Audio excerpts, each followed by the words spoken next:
আজকে বলবো একটি গ্রামের ছেলে সুলতানপুর হরিপালের চিরঞ্জিত মান্না কতটা পরিশ্রম করে সাউন্ড কিলার করেছে। তাহলে চলো শুনি। চিরঞ্জিত ছিল একটা ইউটিউবার।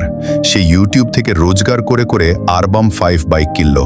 তারপর ভাবলো একটা সাউন্ড সেটআপ বানাবো।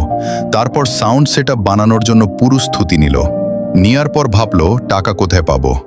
নিজের একটা ডিজির ব্যবসা ছিল, সেখান থেকে যেটুকু টাকা রোজগার করেছিল সেই টাকাও লাগিয়ে দিল। তবুও টাকা কম পড়ছিল।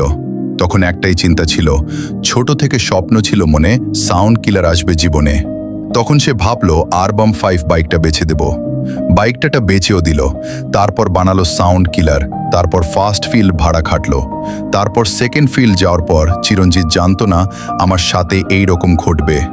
সেখানে 18-20টা স্পিকার কেটে এবং পুড়ে গেল। তখনও চিরঞ্জিত হাল ছাড়ল না।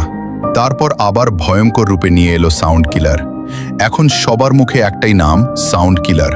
তোমরা যদি চিরঞ্জিত মান্না এবং সাউন্ড কিলারকে ভালোবাসো তাহলে লাইক এবং কমেন্ট এবং শেয়ার করে যাবেন। ধন্যবাদ।